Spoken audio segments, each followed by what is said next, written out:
We are live. Yep. And thank you all for attending. And I'm going to continue with teaching the Dharma. And just to remind you, I have a darshan coming up. And they don't happen that often, so you never know when the next one will be. But this one is definitely coming in, I think it's November 21st. Is that right? November 21st? Yeah. And the darshan, everything that I'm teaching, this last three teachings, which is to help you understand Buddhism, help you understand the three jewels, help you understand the process of the path, the eightfold path, help you understand the relationship of why I talk about the soul in Buddhism, when in Buddhism they don't believe in the soul, they don't talk about the soul, say that's not real, and they don't say God is real and all that kind of stuff, because they don't know the answer. They don't know the answer. There are initiations and levels of initiations in humanity, and Buddhists and all organizations of spiritual people developing, they develop to certain levels, and they don't go right to the top. Just because you're Buddhist, you don't get the answer. You get the way. You get a path. You get a way. So the deal in Buddhism, one of the biggest ways of them to develop their Buddhist belief system was to change its incorporation into Indian belief system. The soul. The soul is Atma. The soul is the world soul. The soul is the influence of Godhead, and all of that. That's Hinduism, and the reality of Tibetan Buddhism is that all Tibetan masters that founded Tibetan Buddhism are Hindi. They're not from Tibet. Almost every single one of them. Padmasambhava, Buddha, was from India and Nepal. So their teaching, their foundation of teachings would be what I just said: Atma, the soul, Brahma, Shiva, Vishnu, the understanding of the cosmos and the avatar reality, demigods, Godhead. All of that was very much a part of the educational status of people in that culture. So in Buddhism, when Buddha incarnated, that process was pretty dogmatic, was really, really dogmatic, and suffering enormously in the Kali Yuga, because everybody was sacrificing animals, people were sacrificing human beings, people were sacrificing, in order to appease all these demigods. You go to Nepal, go to India, you'll find it still goes on today. So that's a pretty rough place to teach, pretty hard place to teach. And and they're all saying they're doing it for Kali, they're doing it for this demigod or that demigod. And Buddha was just going through a personal experience. He was having a personal experience. He was awakening, And if you read the story, you'll see that throughout a good 30 years of his life, he was inhibited, kept from viewing, the hardship of humanity, And so by that, he didn't have responses to sickness and death and old age and those kind of things. If he had that, he would have responded to that, and his empathy, his compassion, his mind would have started churning in relationship to how to solve those things, because that's who he is. So that didn't really open up until he was around 30 years old, because his father happened to be the king, and his father kept him in palaces. The palace was as big as downtown Nepal. That was his palace. All of downtown Nepal. Bhutan. And so that it was pretty big, and you can see the temples. They're still there. The ones that were there when Buddha was there, they're still there, and many have been built up since then. But the whole place is it's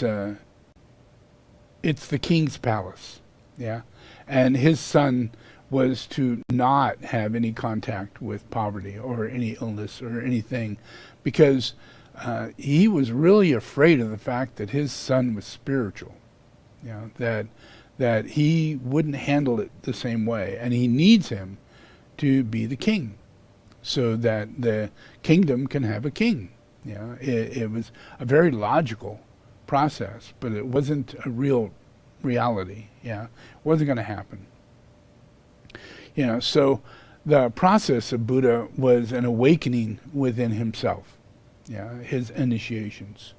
And that's what I was beginning to talk about, is the fact that we all go through these levels of initiations, and each one have a different way of seeing things. They have a different view to it, a conscious way of adapting to circumstance. And you see it completely different. When you're at one level, you see only that level, and you could see below that level, but you can't see above that level.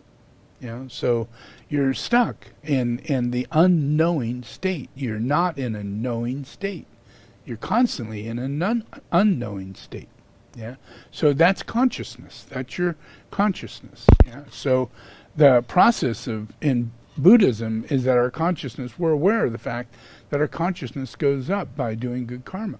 Yeah, and the more that we do that sort of thing, the more that we develop more powers that influence us to do that. And we, in that formula, that process, Buddha, in his mind, he would see it just like Einstein would see something, or Tesla would see something. That's exactly how Buddha saw it. And at the same time, Pythagoras was alive. He was around 50 years old, while Buddha was around 30 years old, and he was teaching. And the consciousness at that time, where many masters were manifested in the mind of Buddha, which facilitated Buddha's mind to act very clearly. Yeah, because the soul is a planetary soul. It's not a personal soul. And that's where things go wrong. When people, Christians and others, tend to tell you that you have a soul, and then you're looking, for all kinds of things involved with that soul. You've lost your soul, and all these things, that go along with having a soul. But what happens if we actually have a world soul, an earth soul, a planetary soul? And that the process of our chakras actually facilitate us to take on the karma of lower kingdoms, that we are the caretakers of all kingdoms below us, but we have to step up into that responsibility, because we can respond in that way, generating healing forces, healing powers.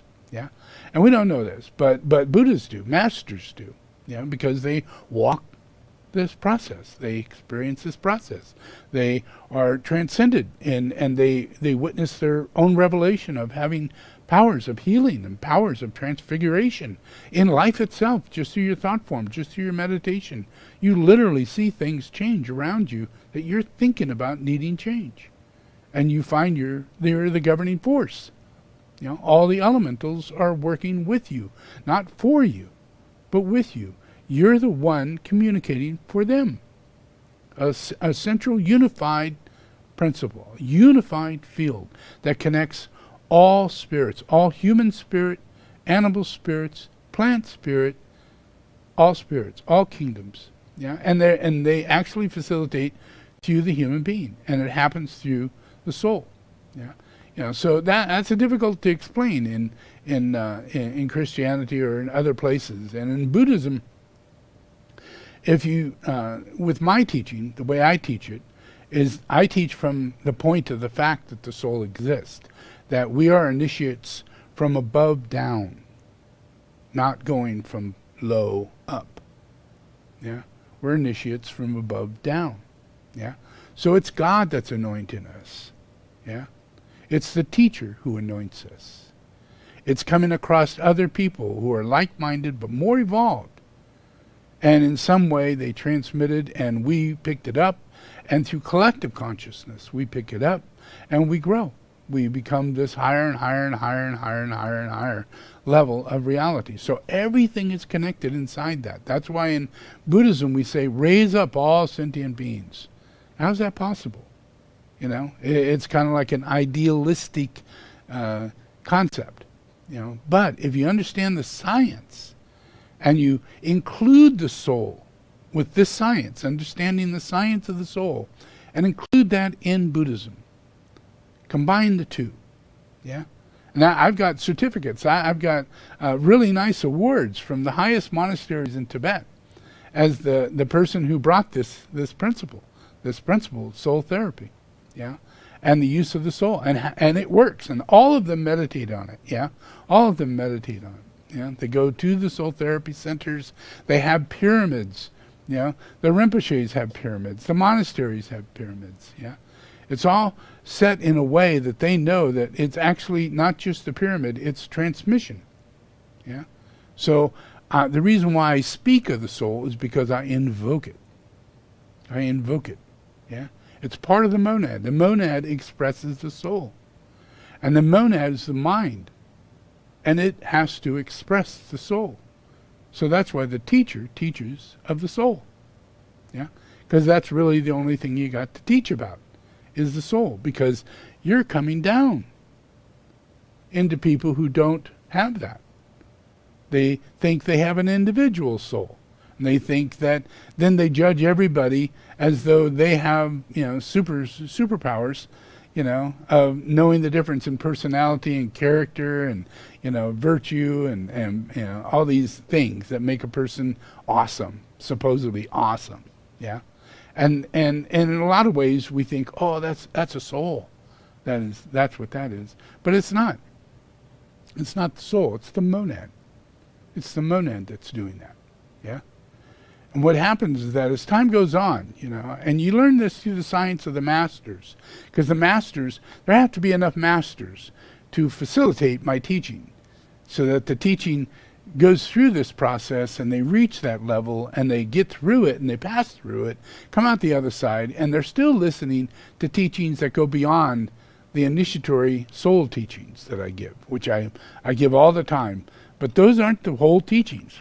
The real teachings has to do with God, yeah, the influence of God. And how is it that the influence of God, the will of God, does this whole thing? The will of God, yeah? Not just love, not just power, but the will of God, bringing forth three major aspects, which is the monad.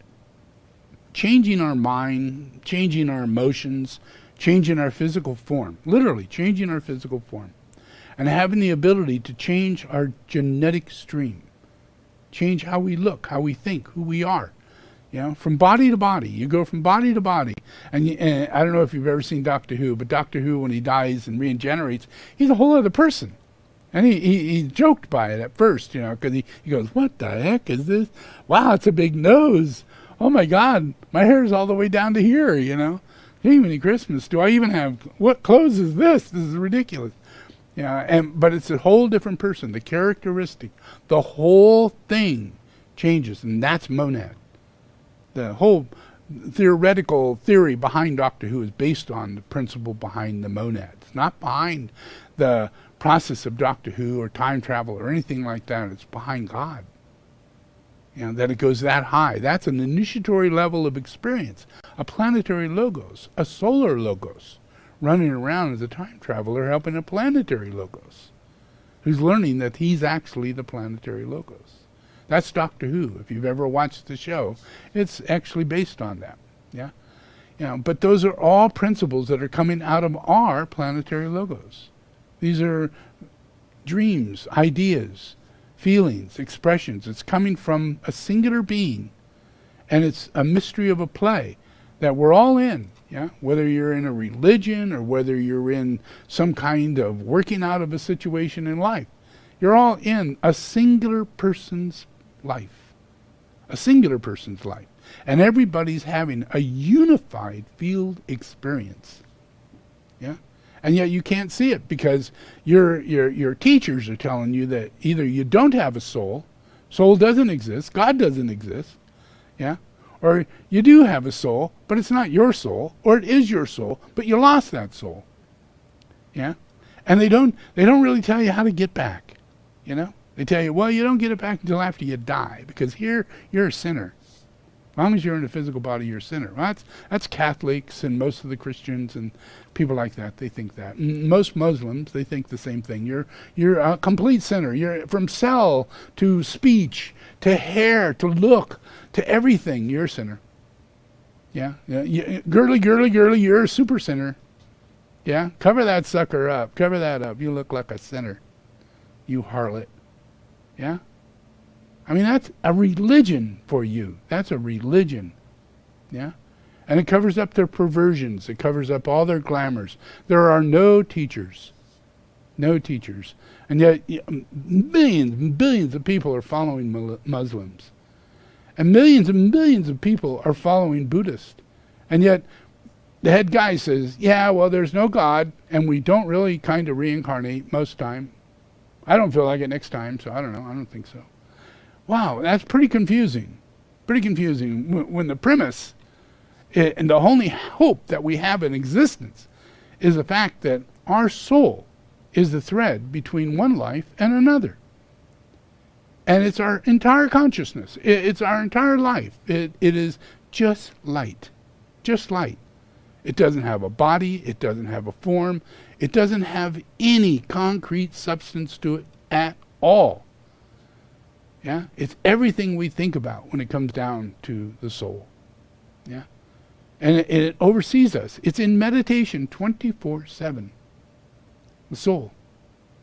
And that's why, in order to tune into it, you got to be like it.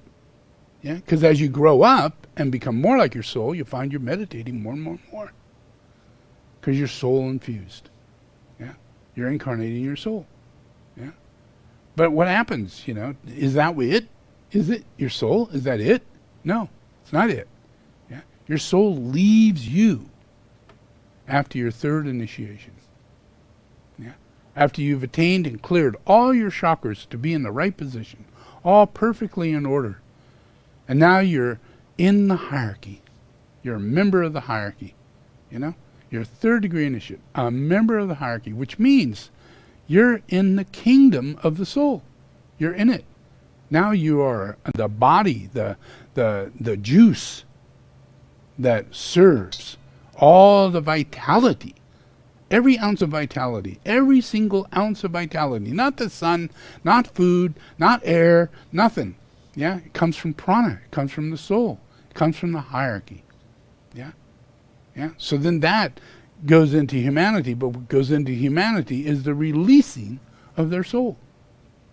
Rather than holding on to it and going, oh, I'm so famous now, I've been this and I've been that and I'm now everything, Well, yeah, we all had that experience. Yeah? All hierarchy has that experience. Yeah? We all get famous. Yeah? We all get really well known. Everybody loves us, and it's just like it's our day in the sun. Yeah, that's the way it is in a hierarchy. Always. Yeah? But it happens in your time, in your cycle, and keeps the things rolling. Yeah? But it's not at all the soulful quality. The energy of the soul is to be expressed, continued from the monad, and monad expresses the soul into, and its purpose comes from God to heal. To bring the commandments, the commandment of love, the will of God, the spirit of God, into vegetables, into gas, yeah, into water, into air, yeah, into minerals, into vegetables, into animals, into human beings, sub-human beings, and then into human beings. Turn them into human beings. And they go from there, going from probationary path into the first initiation, and they're all carried there from that third degree initiate who's letting go of their soul. Which is really hard, because you've seen Jesus on the cross. Yeah, that's fourth degree initiate. That's what happens after that. You're willing to give it all up and forgive and do great bodhisattva reality things. They're hard, but you get famous. But it's not really the kind of fame you're looking for. Yeah? Yeah. But it turns the wheel. It changes everything. You go against the tide.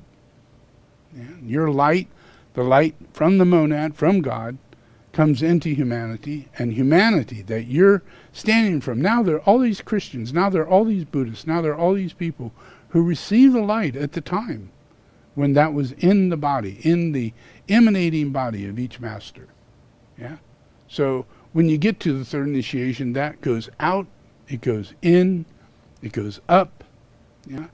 And more people are in relationship to the planetary logos. Yeah? Planetary logos is the one that's making you these cars. It's the one keeping you out of the nuclear war, settling your mind and putting you in action to go do things and experience things and get educated really fast. By the year 2030, you better be freaking really educated. You better have your house together. You know everything about solar. You know everything about batteries, how to build them, let alone how to buy them. Yeah. By that time, most initiates will just by their hobby, take on the ability to completely know how a house works, how to take it down, how to keep yourself safe, how to have a vehicle that works like a house and keeps you safe, and how you can work on electricity, because now by that time you're all going to have electric cars. You're all being set just in case something goes wrong. Anything can go wrong, man. We can have a flare, one hot flare coming in one day, lasting 14 minutes. 14 minutes. That's enough to wipe out the entire East Coast. Because it comes down in one location, Here's the Earth, right? Here's the Earth, yeah? And here's the sun. Yeah? And all of a sudden, within just minutes, this whole side of the Earth is covered in heat of over 150 to 200 to 300 degrees by a solar flare. And we haven't experienced that yet. In our history, we've experienced it on the planet many times. And we're all ignorant of, that's really what gets us, is the solar flares. Yeah? And once that, you lose all that green, all that oxygen on one half of the planet. Yeah? And if you're over here in California and it hits in the East Coast, then California's not going to be hit. But if it hits here, then you and Hawaii and all of Japan and everything else is hit. Yeah? It all depends on that day, that moment in time. Yeah? Luckily, this thing keeps moving. Yeah? Yeah? So we're set in a process to where there's a lot of things that can go wrong. A lot of things can go wrong. And if we are not prepared, if we just think everything is great, perfect, every single day, and we're always going to have gasoline, and we're always going to have cars that work, and we're always going to have electricity when we turn on the switch, and we're always going to have food when we're hungry, and the refrigerator will work, and we'll have plenty of businesses that will provide for us at anything that we need. Yeah, well, it's really not true. And it's not like the world is going to collapse or something, but it does go through these processes. And we're better off not thinking that we're going to go through a really bad, hard scenario, but we are being prepared for a process of living easier, lighter, yeah, with vehicles that service 100%, and not just our ego. Not a big vroom vroom or a little cutie car. Yeah. Those things, we're all going to want a Jeep, we're all going to want a truck, and it's going to be electric, and we want to be able to do right with these things. Yeah. We want to have a camper on it. Yeah. And we want to have it protected from the sun, and we want to have solar panels on it. We want to collect the energy that's out there. We want to have wind generators on our vehicle by the time we get to 2030, because anything can happen. Anything can happen. And the more we move in this direction, whether it be a big volcano that blows in Italy, which is going to happen. You're all in la la land, I'm not. I've been on this planet way too long. I've watched Pompeii go over and over. I've watched Mount Olympus go over and over. I've watched so many different things go over and over, and it wipes out quarters of the continent, And then when we come back and we see these places, you see layers and layers and layers and layers and layers. Yeah, when you look, you see all over the world, everything is in layers because we have these events we need to prepare for. Not to be a prepper, I don't believe in being a prepper. Prepper's just a nutty person. But be prepared. Know that this is a hard place, so have your actions together. Not about having guns and not about having the ability to hold law over people, but it's about the ability to respond and deal with the circumstances at hand. So by the year 2030, there's going to be a lot that's going to happen. And I'm not meaning, like heavy weather or negative things. There's a lot that's happening in order to transmute those things from happening, from taking place. But at the same time, your mind is being integrated and your opportunities are being quickened. So that you're aware of the fact that you need to consume less because the world is suffering because of it. Too many shoes. You only need so many. And what happens when you get rid of them?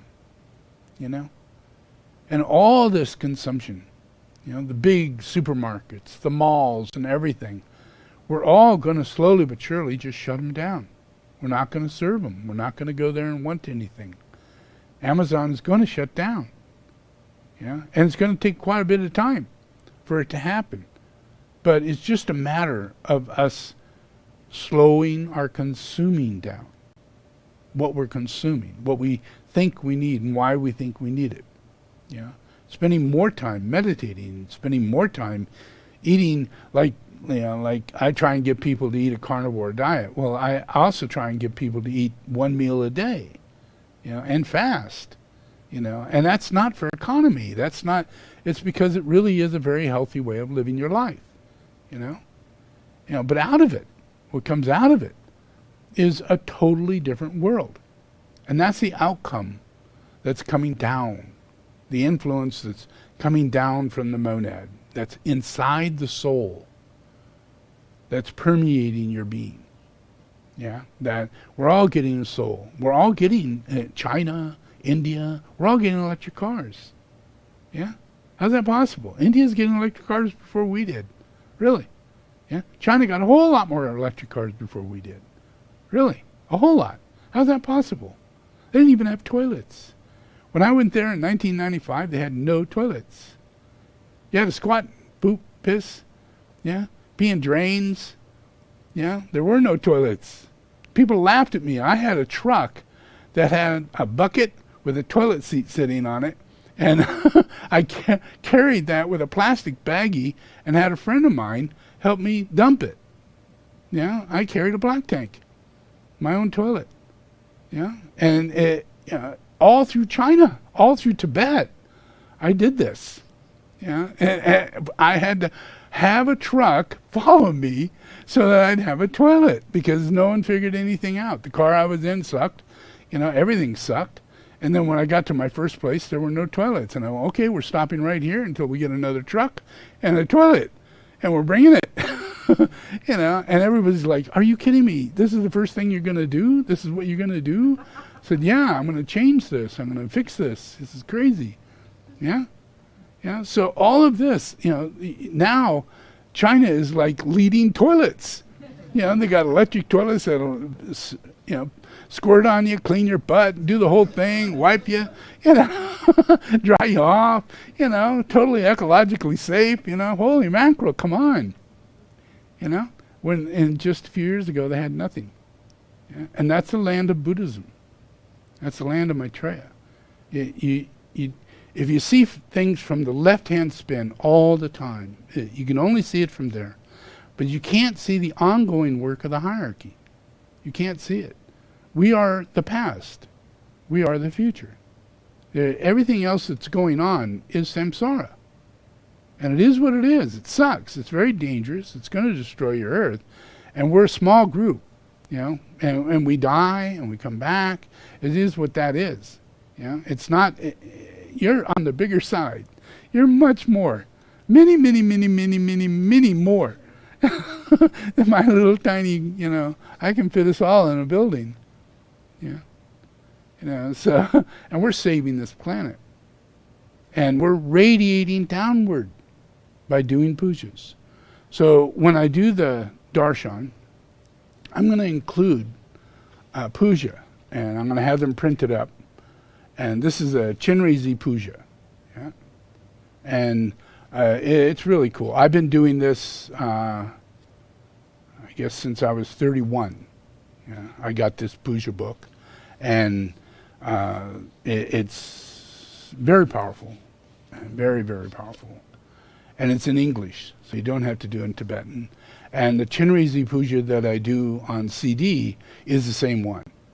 So everybody's going to get this book. We're going to practice the Chenrezig Puja 2 times during the darshan. So in the beginning, we're going to get our books and open them up and do Chenrezig Puja, all exciting. And then I'm going to talk about it and explain it more, and then we're going to practice it again after you've had lunch. And get through that, because these are invocations. Deep inside, when you do a Chenrezig Puja, you're aligning yourself to your previous lives. Everybody's been a Buddhist. I mean, we've been here for 2,500 years. And it's very hard to get outside this cycle of energy. Very, very hard. Because reincarnation is our thing. So, and we help everybody. So everybody gets a little blessing here and there, sooner or later, by a Buddhist. It's really grounded. It's true stuff. Not a lot of pedophiles in Buddhism. Kind of nice. So it's the energy of bringing things up in people, drawing them up into a process of awakening is through these ceremonies. I invoke the power, the love, the wisdom. I invoke. That evokes. And doing the pujas, what we're invoking is the reality of being able to carry out the Chenrezig qualities of virtue in our life, that we literally represent all the virtues of Chenrezig. And that's the highest levels of virtue. It's all the things I teach about virtues are located within the virtues of Chenrezig. So we pray to this, and we invoke to that, and we align to it, and we also invoke to the reality of what happens when you don't do that. When you're a human being and you behave certain ways, where do you go? Where do you end up? How does your life turn out? What happens when you're a really high pollutant person and you do all kinds of wrong things, and in reality you're kind of a demigod? What happens when a demigod does wrong things and they die and they go through judgment? What happens? That's in the Chenrezig Puja. It's an invocation for us to awaken our minds to the fact that our radiating beingness penetrates all the way to God, to demigods, to everything. Everything. It affects everything without judgment. And that's what Buddhism is about, is emptiness, being just the light. You go from body to body. You are not the body. You are not your arms. You are not your ego. You are not your voice. But you are your mind, your consciousness. That will always be the same. You'll always carry that same person consciousness going from one to the next, if you have a good soul. If not, then you've got this critical, beastly entity as a personality that is plaguing you, and what you hear and what you get. And that's not your soul. That's not your soul. So you got to purify that. You got to release it. You got to let it go. You got to throw through processes in order to get out and be one of the people on the other end that's helping to bless everybody else down on this end. Yeah, and you're there. Everybody's there. You know, we just have to see the bigger picture of what Buddhism really is. Yeah, that it really is. It's not about, hey, you know, Buddha didn't believe in souls, and you know, and we don't believe in God, you know, and things like that. That'll really get in the way of you wanting to study Buddhism. So consider the fact that I'm Maitreya Buddha, yeah, and that, you know, what I'm going to teach you is the full entire teaching that goes up through and up into the Christ principle, yeah, and it's the Christ principle that's the soul, better understands the soul than any other teacher, yeah. So that's where I'm teaching from, is from the Christ principle as Christ. Even though I'm Buddha Maitreya, it's because I'm Christ that I can synthesize everything. It's not a religion. I'm not talking in a form of religion. I'm talking because I'm the Son of God. I'm the avatar. I'm Christ. Yeah? I'm not a man coming to become Buddha. I'm not. You've been told things like that, and it's not true. Yeah? Gautama Buddha was an avatar. Krishna was an avatar. And you can get it kind of stirred up and mixed up because you're getting closer and closer into the Kali Yuga, where the lower feminine, not male, female, but the lower feminine principles inside of people go more downward than upward. And they feel inferior, and they feel they have to sacrifice something to appease these evil, mad-ass gods that are tormenting them in their life. They're thinking that that's what's doing it rather than themselves. Yeah? You know, so that's the process in Buddhism, is to heal, you know, all the energy that's coming in. If humanity, you know, it has the power to impress physical objects like this bowl, yeah, or this crystal stupa, yeah, and inside that is ash of Gautama Buddha, yeah, that's really powerful shit. I mean, that is called a relic. That's a relic, yeah. So what we as Rinpoches or masters, yeah, we collect relics. You know, we collect them, and we don't show them off, you know. It's not like, you know, oh, yeah, you know, I got my Mercedes-Benz and my relics, you know. No, I got relics, and you're not going to see them, and I'm not going to talk about them much or anything like that. But I'm educating right now, yeah. So all around me is relics, all around me. This is laden with relics. Most highest masters on the planet. Yeah?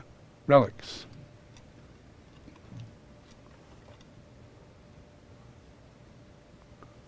This is relics. Filled with relics. Hundreds of Rinpoches in puja for 3 years sat in puja with all their relics. Previous life incarnation relics. Monasteries that they represent, and hundreds of thousands of disciples under them that do pujas at the same time to push the energy up to touch the throne of the Buddha. Yeah, the throne seat. Yeah, that's where all these relics are from. The throne seat of Buddha. Yeah, that's what relics are about. When you meditate, take some weird object that's just an object, and you do puja. You invoke that being into it, yeah, and it empowers it. And the more conscious you are, it becomes the elevation of your soul. Your soul becomes a radiating etheric field, a powerful force, yeah, a pranic field that regulates and changes chakras. It uses chakras. It activates chakras for the first time, yeah. You know, watering stuff and fixing things and fixing cars and, you know, brushing your teeth isn't going to activate your chakras. You know, it's inertia. That's a mundane life. Yeah, you're living in a state of maintenance with no spiritual awareness whatsoever. That, you know, you should be doing ceremony with relics in your time of day. You know, and, you know, doing those sort of things, yeah. So that's our process, is to bring that consciousness, because all the masters sit with this process that I'm in, yeah. And if you've known me as a child, I always collected things that were, I believe, to be sacred. and I put empowerments into them, and I put them inside of a pyramid. That was by the time I was 7 or 8 years old. So everything around me in my room had been empowered by me, knowing that sacredness goes into things. It can go into people, go into objects, it can go into chalices, it can go into your water. So every day I prayed over my water. And weird shit. Life was bad. Life was not easy. I was born in the 50s. They slap kids, They treat you very harshly, So my life was not easy, But simultaneously, I'm developing relics, and I'm developing doing puja, And I'm developing my mind to think in a higher state of consciousness. And this is a natural thing for all of us when we reincarnate, no matter what our circumstances are. Our mind is our soul. Our mind. They can rip our heart out, say terrible things to us. That's our emotions. It's not our heart. It's our emotions. If you keep yourself in your mind, you won't be affected in your emotions. Because you're under an illusion, because it hurts when people say bad things to you, or you do bad things to other people. It hurts right here. It hurts in your heart. It hurts in your solar plex. Because that's where you do shit, and that's where you're going to get reaction. But that's not a PowerPoint. It's nothing to do with it. The PowerPoint is in your mind. In your mind. It's your mind that activates your heart. Your seat or your soul is right here in your mind, not your pituitary, but in your mind, both hemispheres of the brain. You have to settle it down and meditate. You have to become mindful. It takes what's overactive over here or under-functioning over here to get better, to go the middle way. And the middle way is the soul. It's a conduit of a supernatural thing. A supernatural thing. When you use the brain and you focus in meditation and you do these things, you open up, a telepathic connection between you and God. And that begins awakening you. Your initiations begin. Your process changes.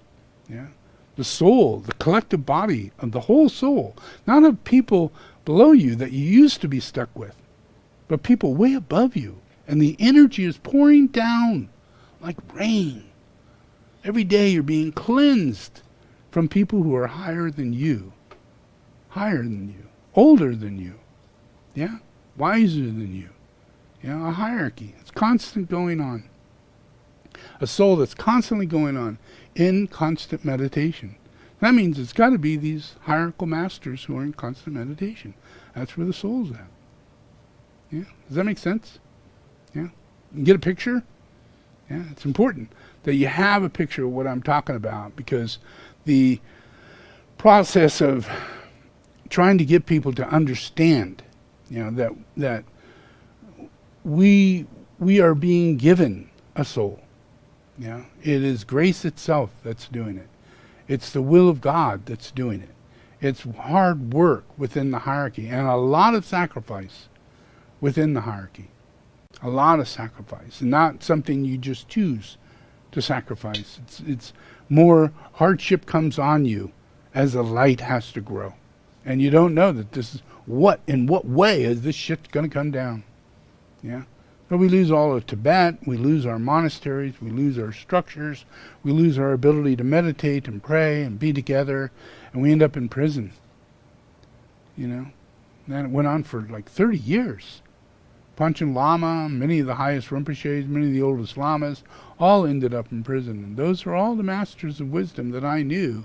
My personal friends, my brothers and cousins and aunts and uncles. Those are all the people that I came from. So, and my reason for coming where I came, because I kind of, the relationship of reincarnation is that you're not in charge of it. You go where the reality of the future is going to happen. And you're now stuck in that timeline for that future. And you don't know where you're going to end up. You don't know your name. You don't know anything. Because you're there in service. You're there for that future. So I end up in Oregon, I end up in a place you don't know about. But Tibetans come, and the influence of the hierarchy changes the influence of humanity. So by the time we get to 2030, the hierarchy and myself, you can see here I do a lot of this sort of stuff. I'm not just sitting on thrones. I'm radiating the soul. And I'm teaching about soul therapy. Big time. And I traveled really hard, and it was really cold, and it was really, really scary. The guy who was driving did not want to slow down. It was really scary. And we traveled over 1,000 miles throughout Tibet. Deep into the night. 12 hours a day. With no food. And no oxygen. We did that many times, not just once. After doing it once, we had to go to a higher level and get sicker and sicker. They just keep doing it to us. But that was these enthronements, and that was to empower all the fallen of Tibet, all those who have died, all those who have suffered, all those families that were lost, that I thought was normal life. I lived that life for hundreds and hundreds and hundreds of years. Hundreds and hundreds of years. So did Tara. There was nothing else. No other life was there in existence. Was the life of a master. Knowing that this is the way it's going to be. But it isn't. The way it's going to be is that it is a collective consciousness. And where I was at, no one wanted to believe in the soul. And it got everything stuck.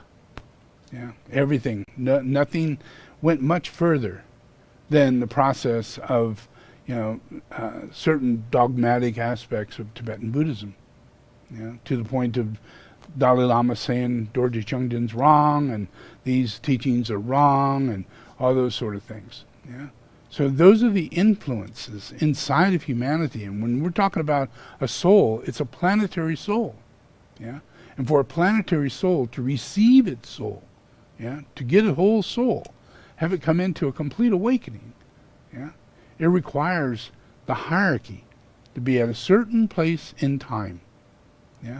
Their own auspicious energies have to be awakened, and they have to work. So it took a long time. It took they came to me when I was 9. We finally got together. I got an enthronement when I was 33 in Hawaii. I took on the responsibility in Kathmandu of the Karmapa, and finally I made it to Drepung in India, where I come from. My last house that I was at. It wasn't in India. It was in Tibet, but where this Lumbum Khamsin, the Khamsin of Lumbum, the Khamsin of Nari, all the Khamsins that surround me are my Khamsins. They're my friends.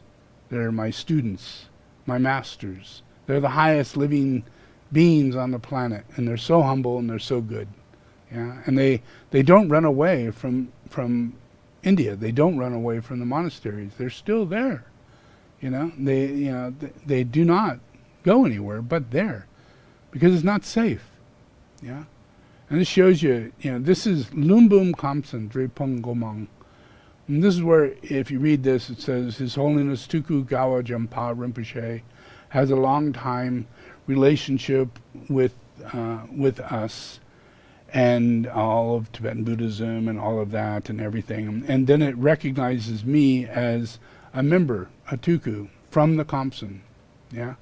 And in other letters and everything, it points out, this is the Khamsin that if Tsongkhapa was to reincarnate, this is where he would be. This is his Khamsin. And here I am, the reincarnation of Tsongkhapa. And they know that. But the Dalai Lama can't deal with it. So they can't say anything. They can only say whatever name you want to use. They kept saying that. You go by so many names. Choose a name. Any name you want. We'll take it. So I took Gawa Jampa.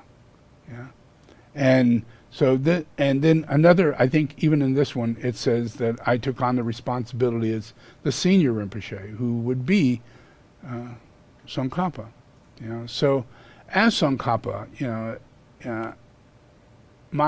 the reason why I can give you these teachings so well is because I have prepared for this for so long. I mean, a long time. And being in Tibet up to just 1947, there was no way for me to integrate what I was learning about the soul and the reality of being who I am, and to externalize that was basically impossible, due to the Dalai Lama, due to the Pope, due to all the faults, everything I teach about right now. There was no way for me to facilitate this because there was no channel for me to speak through.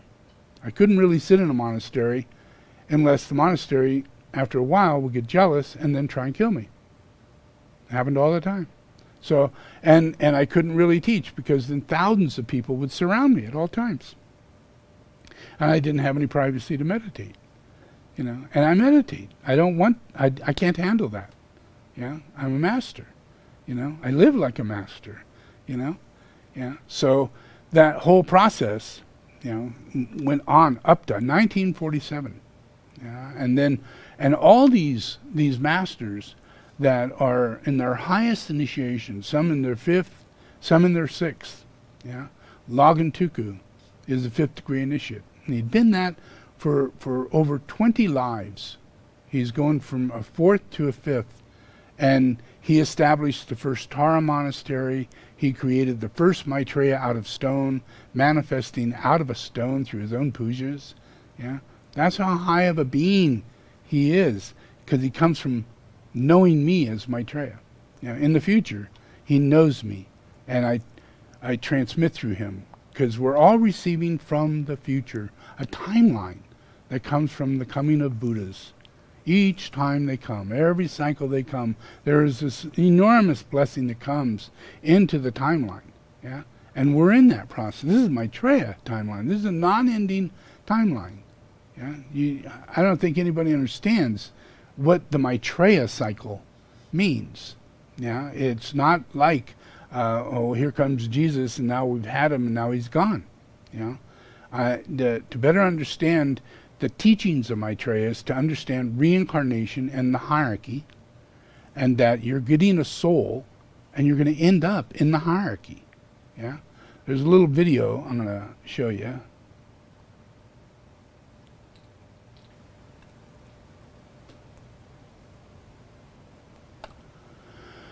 Buddhism continues to insist there is no self or soul. This is what sets Buddhism apart. Many of the texts of the higher tantras clearly and repeatedly indicate that there is a soul, that each individual is a soul that continues throughout life and afterlife. These are the aspects, 1st, 2nd, and 3rd. They're monads, will and purpose. All of this, these 3 rays, these are the mediums of energy that manifest to create a soul. The first aspect, will, held in abeyance, but expresses itself through the mind, aspect of personality. The second one is love, dominating the force of the soul's life. Through the possession of this type of energy, the soul can be in rapport with all souls.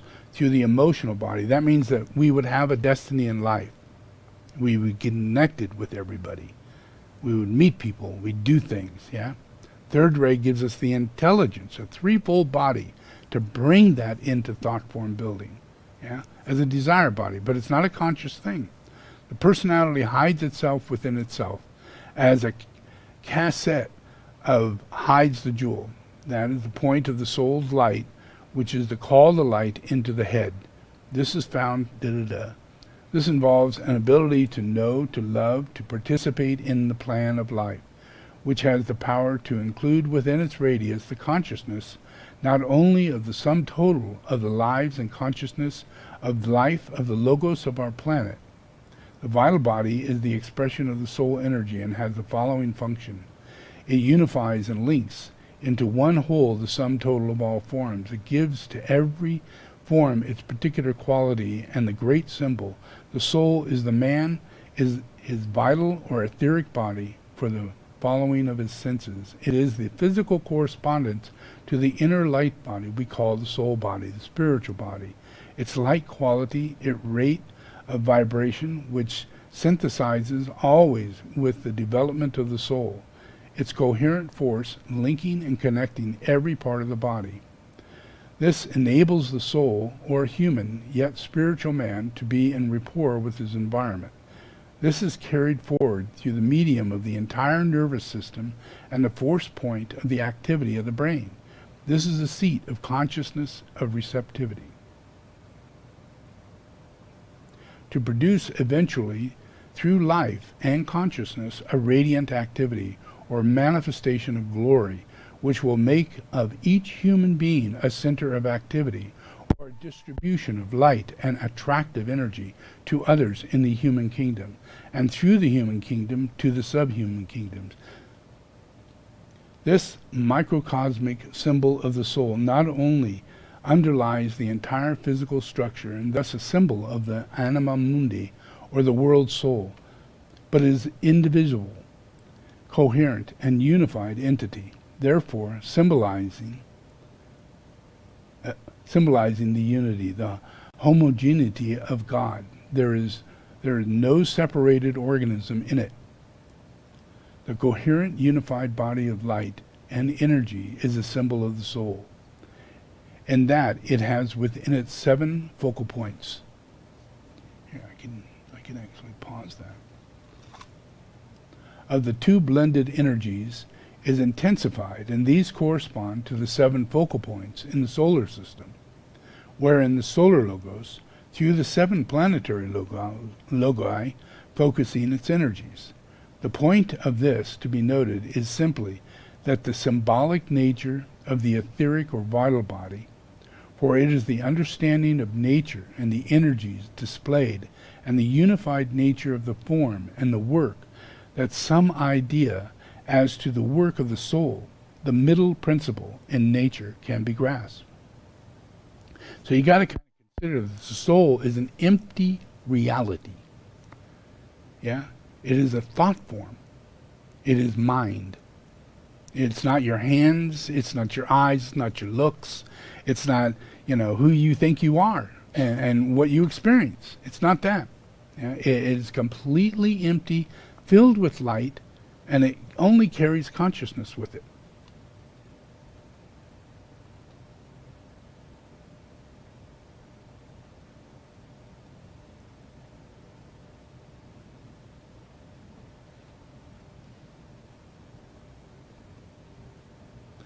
The symbolism is carried forward when one remembers that the etheric body links the purely physical or the astral or the emotional body.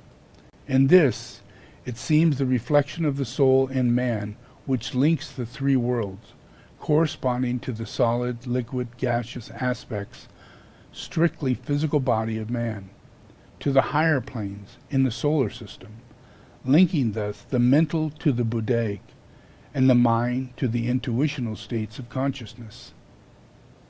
So imagine, all the stars we see in the sky and everything that we see, and we line things up, and we can build pyramids on it, and we can find the distance around the earth mathematically, and it all comes together simply because we expand our consciousness outside ourselves, and we see from that level. We see it. We don't have to have machines or have computers to show us.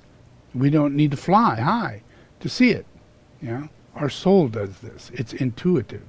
It could reach major heights. You can travel across the earth and look down and see exactly what is. And you can facilitate. You can find safe locations. You can do things that you need to do. And you have no idea that we have these abilities. Because we are not real. We're not what we think is real. That thought of what we think is real is our limitation. We think, well, maybe we can fly someday. We're still thinking of our physical body being the soul, and it's not. It's the empty part of it. So you must meditate in order to reach your soul.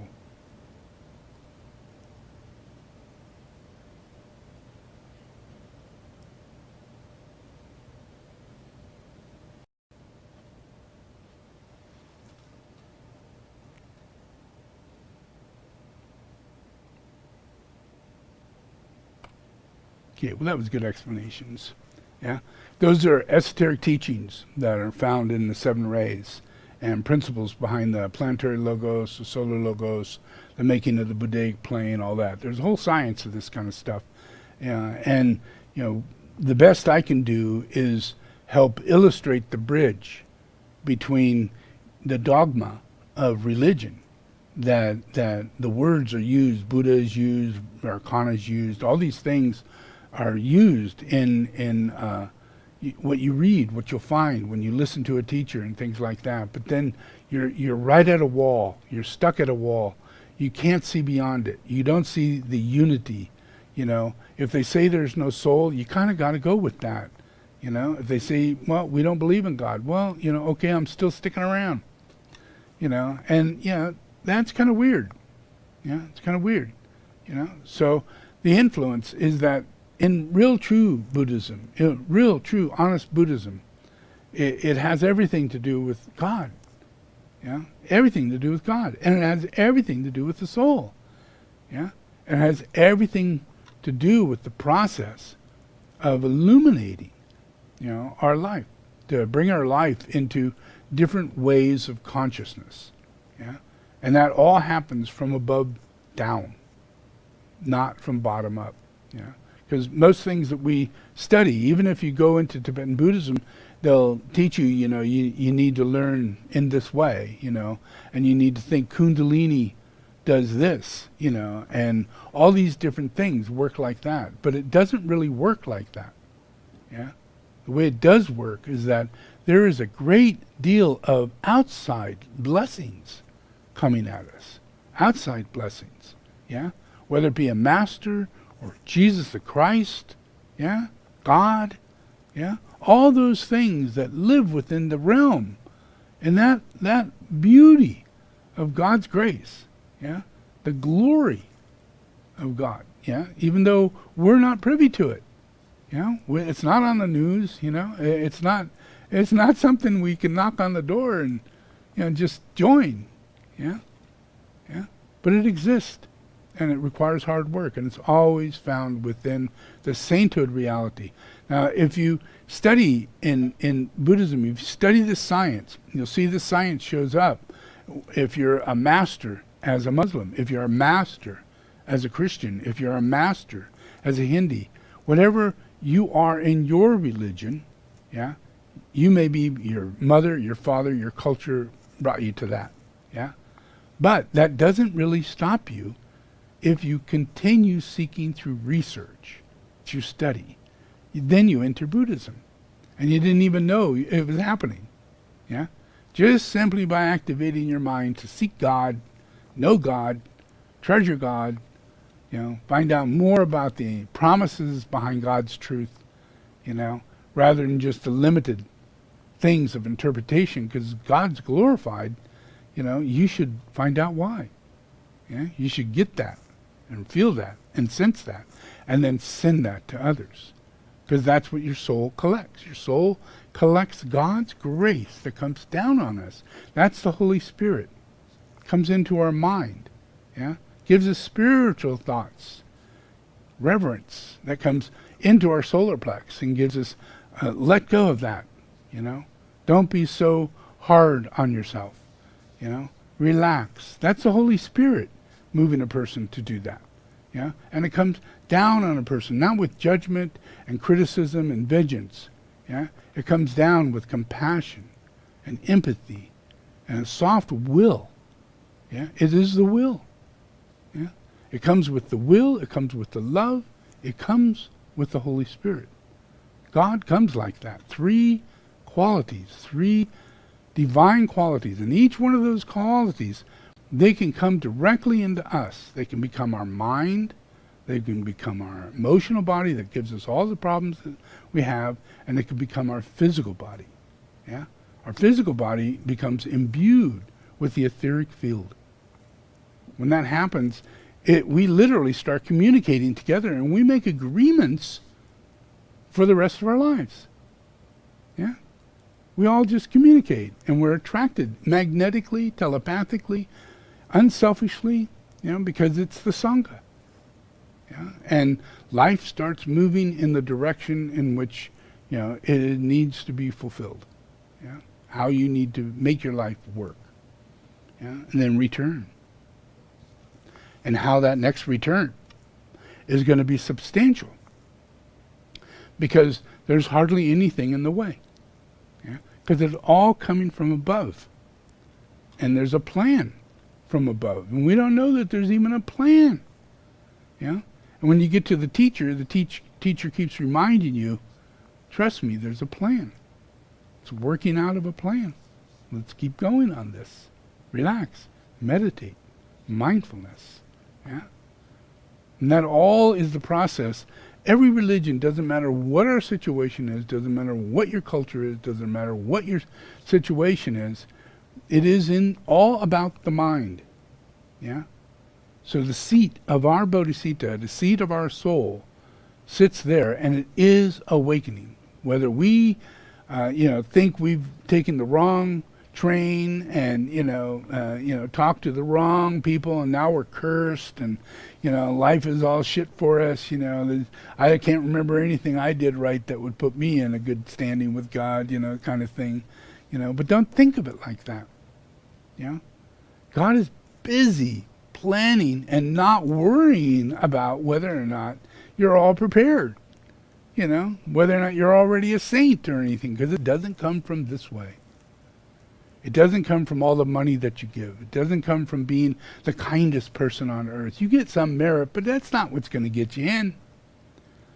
Yeah? It's not what's going to lift you up. It's going to take care of other people. It's going to allow you to be a better person. It's going to allow you to see less selfishness in yourself, and on the outcome of it, you're not going to get hurt. You're not going to go poor. It's going to work out better for everybody, and you're going to be a better person, and they're going to bless you for it. It's going to come down. Yeah? It doesn't go up. Yeah? Does that make sense? Yeah? Yeah? That's true Buddhism. That's what Buddhism is about. And we fill our soul up. We fill our physical body up. Our cells start radiating with light. It passes through our electric body, through our nerve system, into our meridians. Yeah? That's when that blessing comes in. That's what comes in. Yeah? And it's light and it's electricity. Yeah? So I send out weavers, and I send out everything I possibly can, and do it every single day, so people will receive the blessings that are coming all the time. But whether or not you're receptive is the biggest thing. You need to be, you must meditate. Yeah? You need to be mindful. Yeah? Because we're working full time. Yeah? I told you the little story of Tibet, and all the shit we had to go through. I built their stupa. I went back to all the major monasteries. I took my enthronement. I received my certificate from my previous incarnation, and also as Milarepa and many others. Yeah, so that's all for humanity. That's all for the hierarchy to connect with you. And I'm the guy who's actually, I jump in the car, and I jump in the plane, and I go into humanity, and I sit in the middle of humanity. I don't sit in a monastery. I don't sit in Tibet. I don't sit with my family and my friends and all that kind of stuff. I'm with my loved one. I'm in my tuku realm. So I have the tukus that I'm supposed to have around me. Yeah, but I'm not in, the thing that your mind may think all masters are in that situation. Why aren't I there? Why aren't I back in Nepal or Tibet or India? Yeah.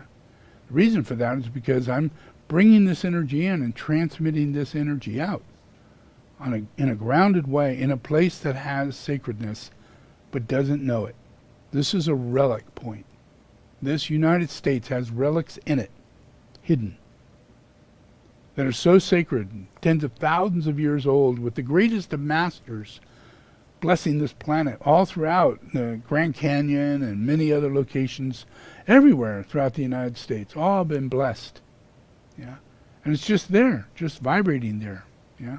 And it has to be anointed for it to come back. I gave this conversation with Taisha Rinpoche. I said, the importance of Buddhism is that I need to go around and bless the relics and bring them back to me, bring them back to my light.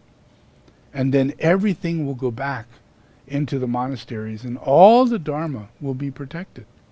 And he said, yes, that's absolutely true. Yeah. And that's what's going on. And you're going to do this.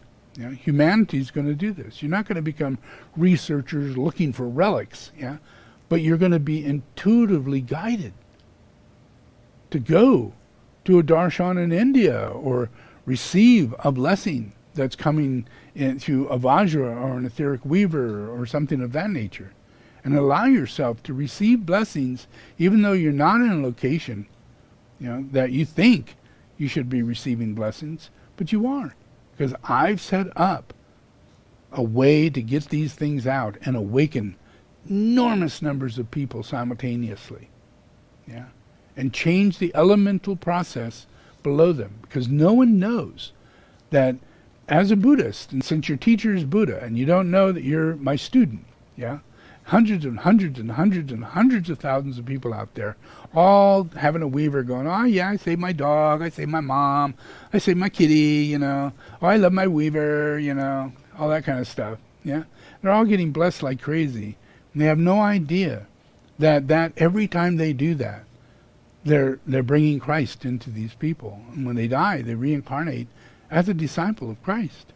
They're all blessed to become a disciple of Christ. There's no way out of it. It is how it works. It comes down. You are chosen. Yeah? And just like the 12 disciples, they all freaked out. Well, how come I'm not the one choosing? I'm not. How come it's not my energy that's making the decision here? How come I'm not the one, How come I can't go back and fish? How come I can't have my family? I said, well, you stupid idiot. Are you dumber than shit? And I talk just like that, and it's never written, But I did not like these guys. I didn't like most people. Everybody was the same. Nobody wanted God. Nobody wanted to follow God. Nobody wanted to be one with God. Everybody wanted to, have their own thing, make money, live a life, have a house, just like they do today, And you get these 12 guys, and you point out, hey, look, I'm spiritual. You know me. I come from here. Come from right here. Come, I'll show you my mom. Come, I'll show you my family. And they went with me all the way to meet my family. Yeah? And they went, wow, he really is from here. And they go, Rabbi, Master, where did you learn? Where did you teach? And, how do you know so much? And no one could heal. No one could teach what I did. No one did anything I did. Yeah? I was overboard in the process of being a master. Yeah? So, and yet these 12 guys are like, wow, how come I can't just choose? How come you're saying, you come with me, you come with me, you come with me? Yeah? And we have to go with you. How come it's like that? Yeah? And I says, well, it's because we're in a place to where you have no relationship to the master. And the master is the one who chooses you. Yeah? And this day and age, it's going to be the other way around. Everything's flipped upside down. Yeah? And everybody thinks, they can just choose one master or another master or another master or another master. It's because they're master themselves. Master in the making. We're all equal. Yeah? We're all equal. That's the point that we need to get rid of. Yeah? That's our danger zone. We are not all equal. I am not equal to God. Yeah? We are not all equal. Every single one of us is different. Yeah? Unique. Yeah? In every single way. And the only thing that brings us to a sense of balance is the soul. Letting go. Going into meditation. being mindful and staying in the same way all the time, then we raise ourselves up into this beautiful place where people don't have nitpicky, negative, responses to your question, things like that make you question life. That you need to meditate in order to go up into another group of people. And it literally affects your physical body, because you have no idea that you are transcendental and you are time traveling when you do this. You are seeking friends. You are seeking change. You are seeking everything that you deserve. And it starts coming into you. Whoa, boy, I deserve a lot. I deserve kindness. I'm starting to get upset. I don't want to be here anymore.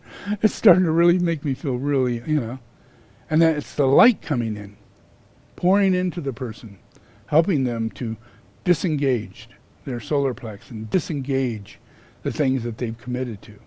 That's Buddhism. It's not a religion. It's literally a way of life. When you are who you are, when you are an angel, when you are a manifestation of Buddha's teachings. Imagine Buddha is omnipresent. Every living, existing human being is an emanation of Buddha. Omnipresent, omniscience, omniessence. So whatever you want to praise, to me, you have to wait for it inside yourself. Because it's coming.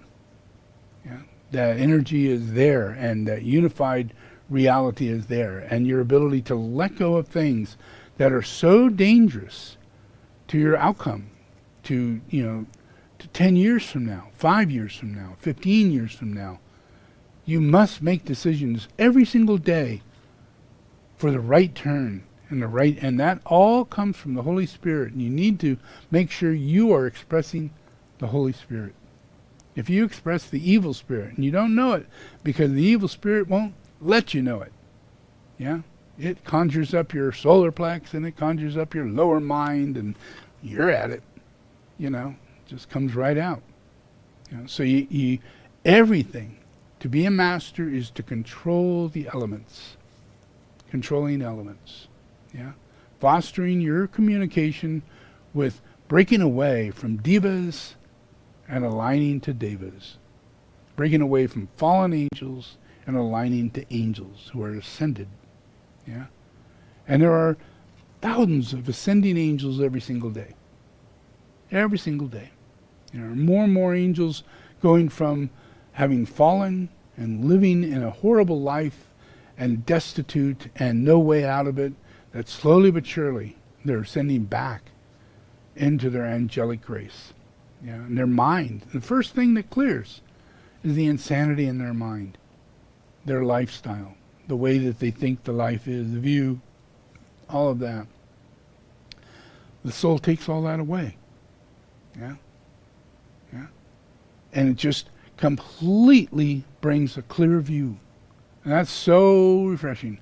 It's like drinking infinity water, and drinking high elixir of high vitality, and drinking extreme happy juice, just the most powerful electrical Yahoo, let's get up and do something today kind of thing, rather than this devitalizing negative, I want to kill myself kind of thing. That everybody's going through. Everybody cannot make decisions and be moved. And this is, this is going to change.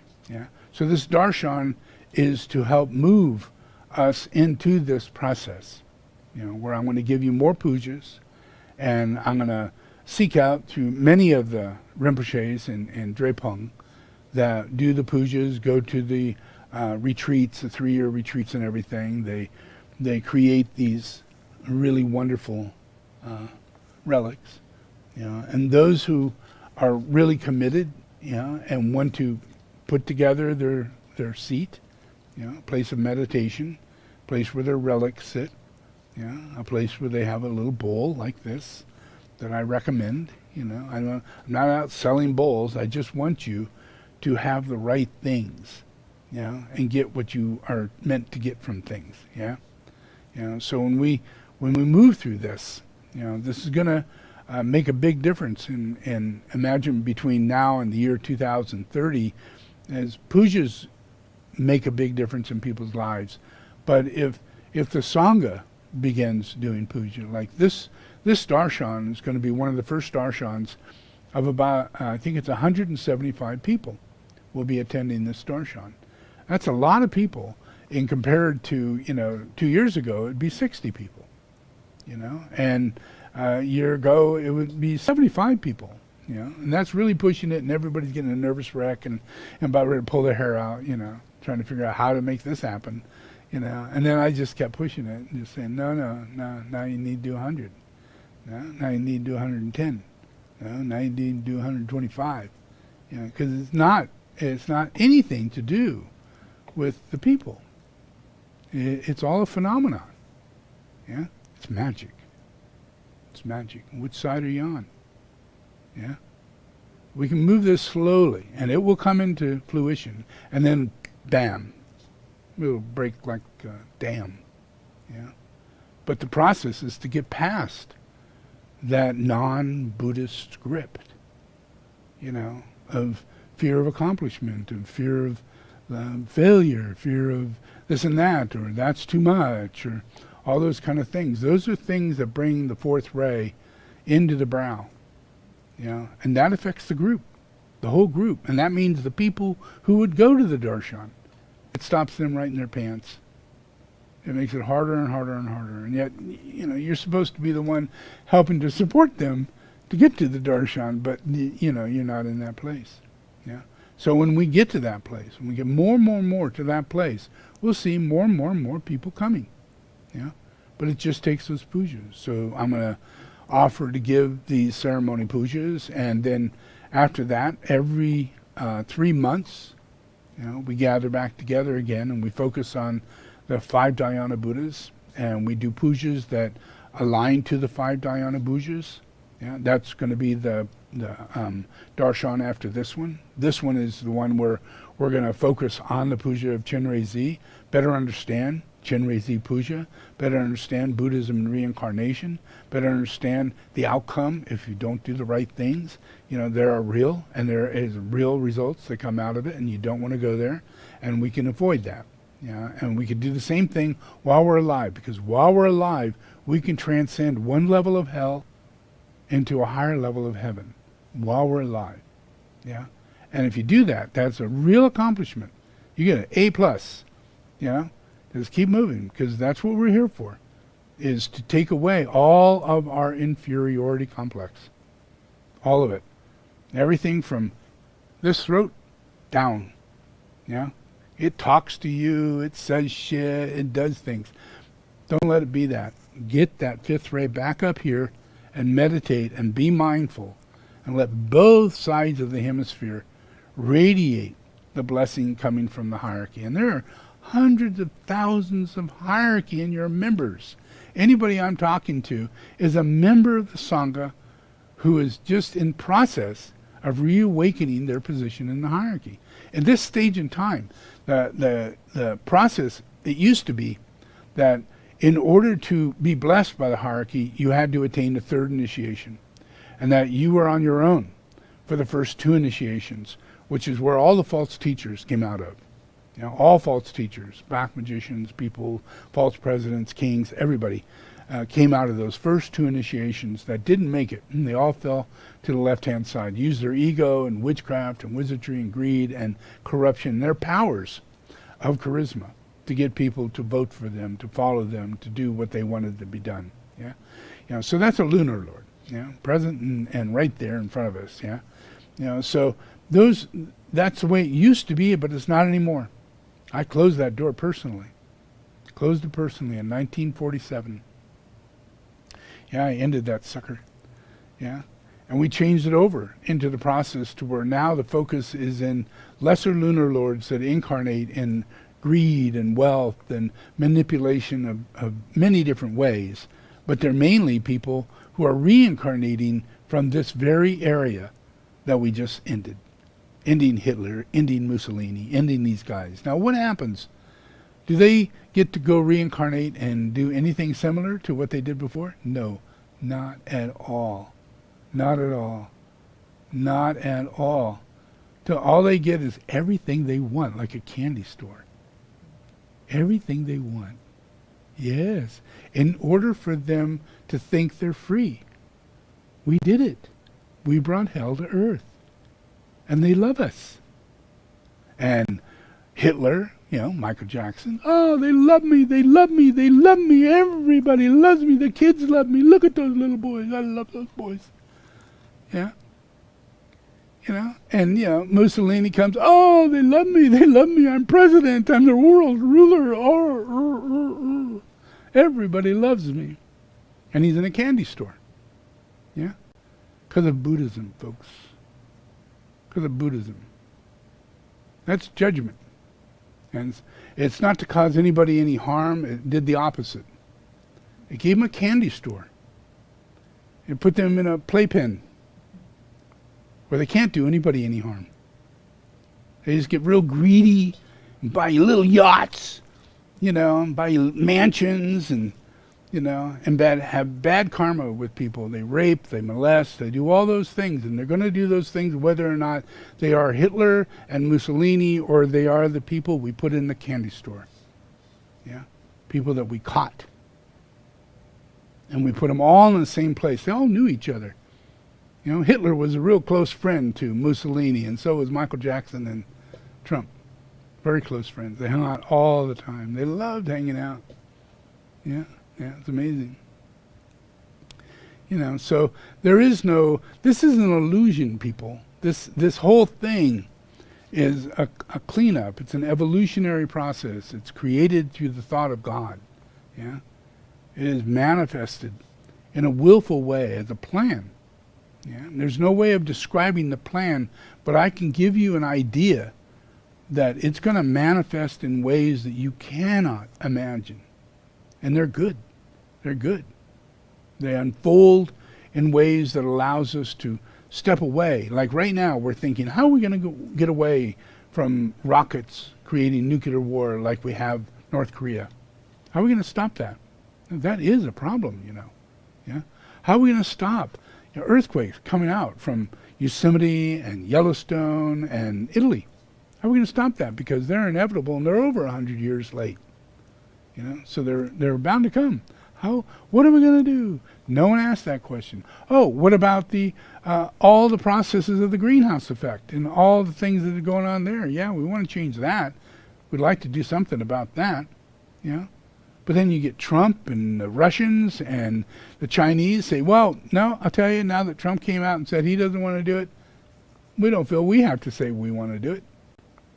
That's what happens when the evil comes back and they all gather together again in a hot pit. And they think they're rulers of the earth. And they think they actually have everybody on this thing. Everybody's going to buy oil forever, and everybody's going to buy coal forever, and everybody's going to want to be greedy forever. Yeah. And they're wrong. They're wrong. They're absolutely wrong. Yeah. Because now, since 1947, all initiates, all people on probationary path, all of them are given the blessings of Christ. They're all given the blessings of Christ. Because I incarnated in 1951. As of 1951, I stood up against astrology. I stood up against numerology. I stood up against the reincarnation of Hitler, and I knew him when he was only 10 years old. And I knew who he was. I knew he was a pedophile, I knew he was a homosexual, and I knew he was Hitler. And I laughed and said, isn't that funny, a black man? Hitler's reincarnated as a black man. Isn't that funny? It's kind of like during the time when he was Hitler and, the guy came for, the Olympics, and he's running, and he wins, and he's black. That did not go well in front of Hitler that very day, And then he dies, and he comes back. Well, the hierarchy kind of loves that kind of shit. That's justice in the hierarchy. So he gets his nose fixed, that, too wide for me, man. Black, no, I think pale white is better. Pale white, not pink, not brown. Pale white, please. Because he's a vampire. Because in this life, I'm bringing him back to be the person they are. The person they are. So by the time they reach their death, you're looking at Vlad the Impaler's reincarnation in Michael Jackson. You're seeing it in the man. You're seeing him laying there with no hair on his head and no nose, and he's a vampire laying there. He's a pedophile over all these children. He's a he is ruining this doctor by being a doctor on his own thing, causing this whole thing that he's a freaking vampire. A vampire of the worst kind. Yeah? And in Buddhism, that's what this is all about. Yeah? Your process is that you're in a world of vampires. Yeah? You need to discern, discriminate. And you need to practice the dharma to protect you from this world. Because Buddha in 1951 incarnated and started going against astrology and every single thing, including smoking and drinking and all the things that went on. Yeah?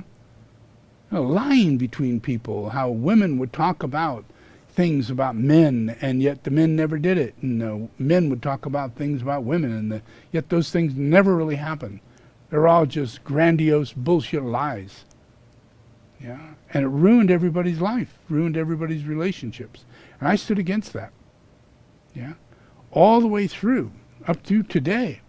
I stand against things that are not turning the wheel of dharma. Things that do the opposite. Now I'm 70 years old, and I've done so much. I hit all of the New Age. I stood up against every single aspect of the New Age, including the Dalai Lama, the Pope, every single thing. Yeah? And you're almost free.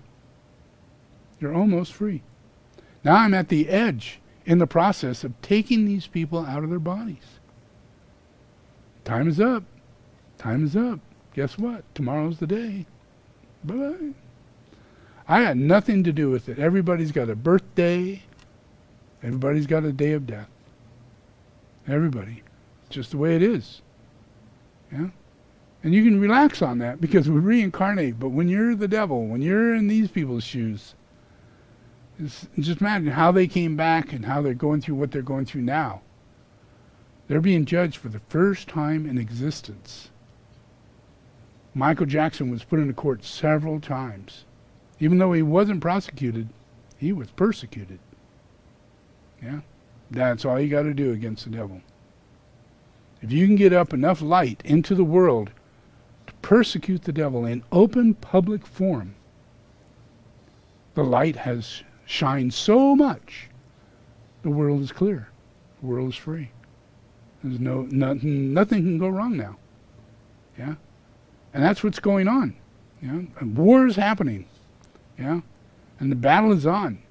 And I'm taking them out one at a time. That includes the Queen of England.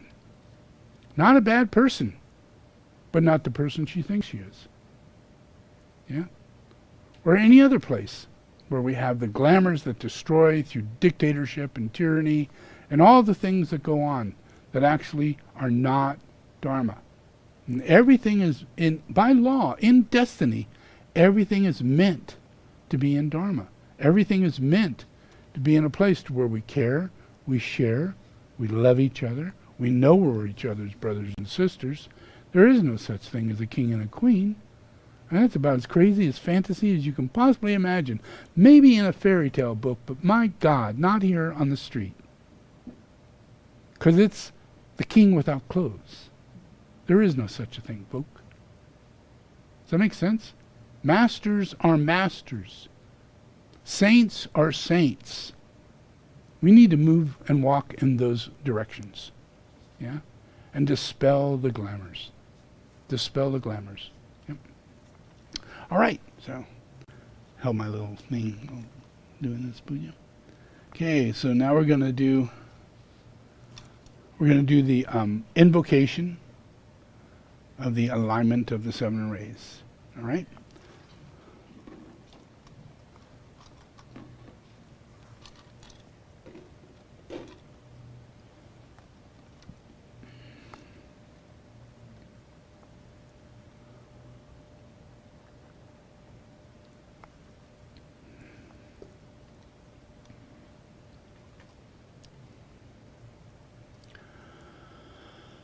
Okay.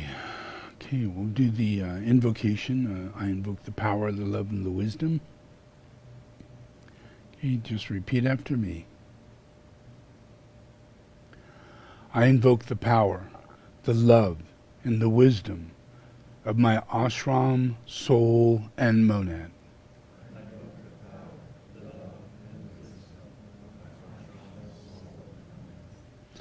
To guide me into the right activity in the plan. To clarify and stimulate my mind. To transform and transmute my feelings and emotions.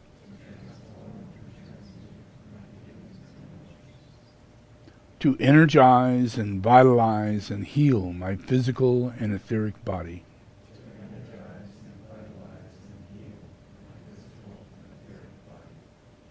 Through this day and every day, I ask this in the name of Christ to serve the One.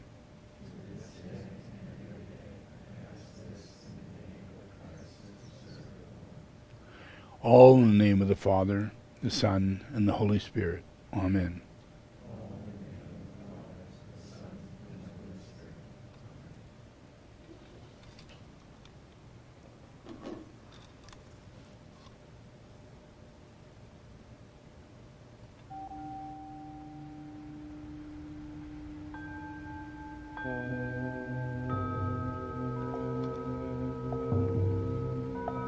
I invoke the power, the love, and the wisdom of your ashram, soul, and monad.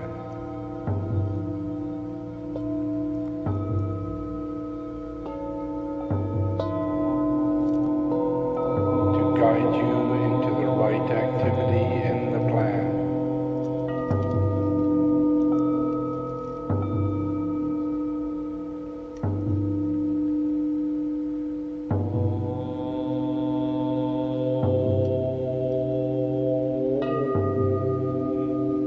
I invoke the alignment of the 7 rays.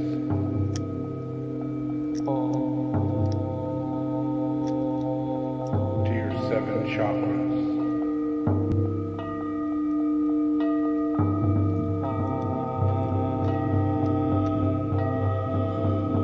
I invoke the alignment of the 3rd ray.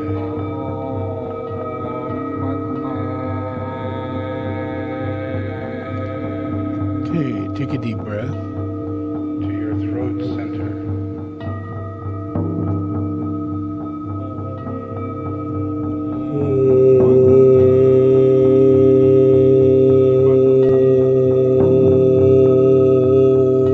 I invoke the alignment of the 7th ray.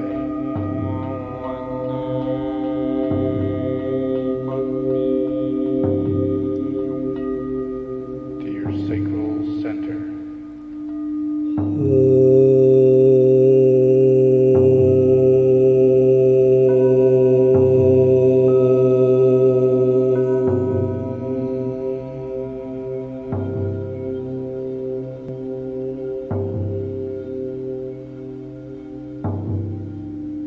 I invoke the alignment of the 2nd ray to your heart center.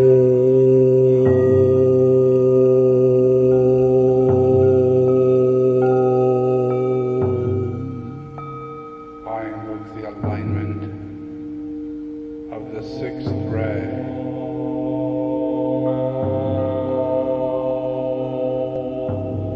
to your solar plexus.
the light of the Christ within.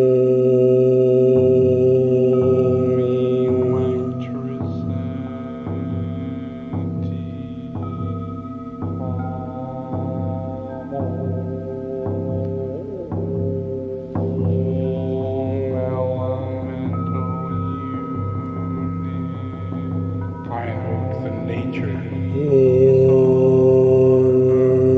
the Buddha that you are to become.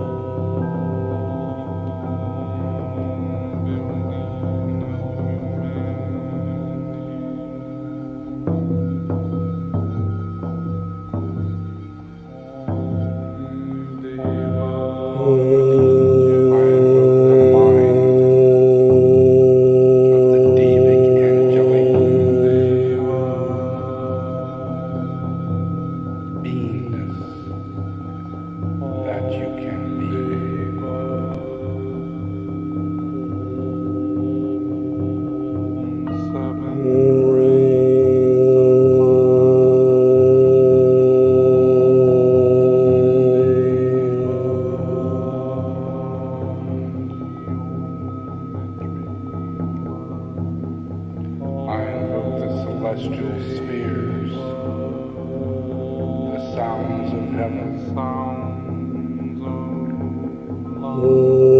the sounds of God,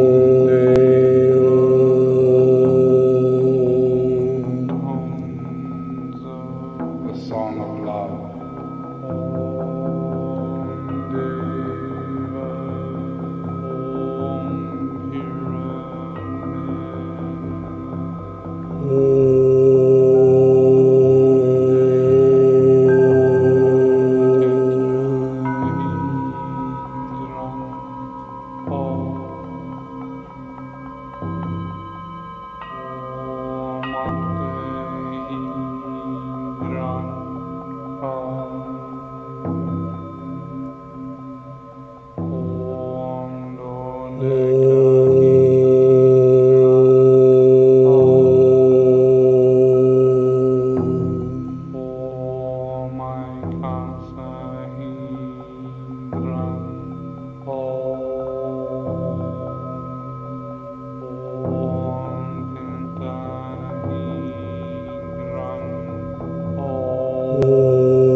all mankind to dream and visions,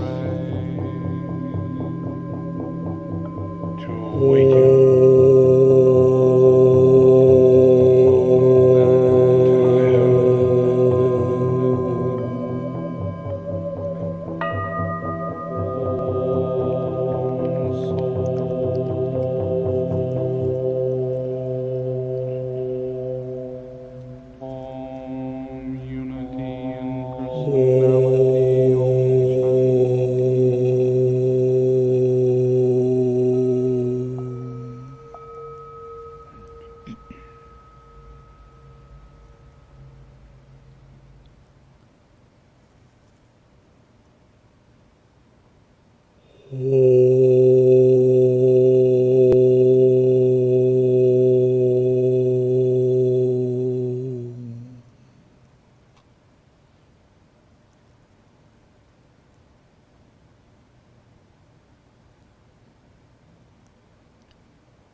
Okay, just relax.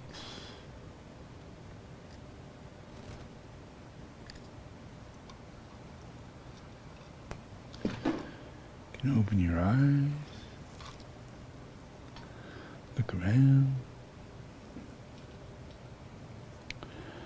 Okay, so I hope a lot of you attend the darshan, yeah? And if you don't, attend the meditations, yeah? And if you can't do the darshan, then ask again later after the darshan's been done and see whether or not you can attend it later at a lot cheaper rate, probably. Yeah, so you don't miss it and you'd be able to watch it. Yeah, so I hope you attend, and I hope as many people as possible are able to receive the pujas. We're going to be sending them out on Thursday, so everybody will get theirs, and a few other things in the puja that will be a part of the darshan. So those who are at home doing it, they'll have their own pujas, and those who come, bring them. Don't leave them at home. All right? Okay. Thank you very much.